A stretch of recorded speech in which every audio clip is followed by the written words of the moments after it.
Hi guys. This week I've been asked whether the 20s really lives up to its reputation as the roaring 20s, the jazz age, this fun and prosperous period that we would all want to live during. And the easiest answer to that is that for most people, probably not. I think that certain Americans who are relatively privileged, they're probably living out sort of the American dream during the 20s.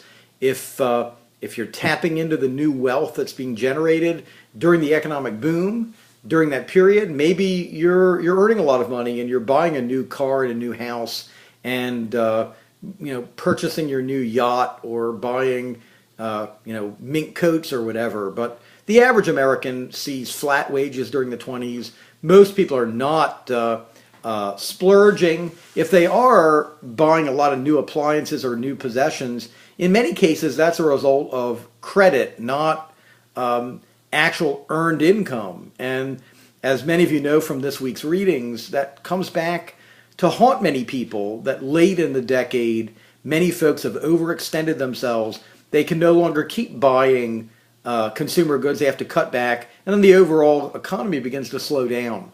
So wide parts of the United States are not enjoying the roaring 20s.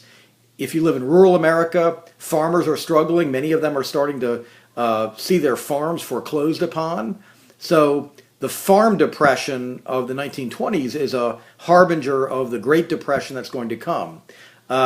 If you live in Appalachia, if you live in the Ozarks, if you live in the Mississippi River Delta, there are parts of the United States that are sort of backwaters of underdevelopment and poverty. So they're certainly not enjoying the roaring 20s.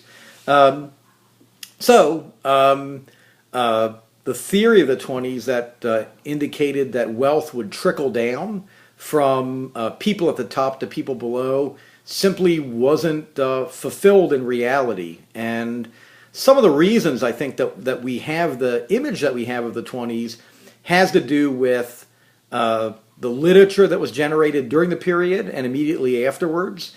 The first full-length history of the 1920s was written by a man named Frederick Lewis Allen, who had probably had a pretty good time himself during the 20s.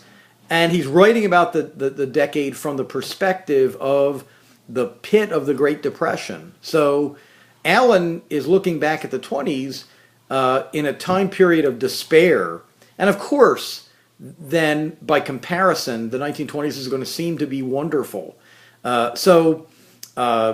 Later in time, as people live through Depression and then World War II, for many Americans, until we get to the 1950s, really the last period of relative normality would have been the 20s. And another reason that I think many people see the 20s as such an amazing time period has to do with some of the new technologies and innovations. So the first Hollywood movies come out in the 1920s. The radio provides the first really instantaneous mass communication. That's the 1920s. Many Americans buy their first automobile, usually on credit, but people get their first cars in the 20s. So in certain respects, the 20s is a period that is memorable for those reasons, the kind of the innovations.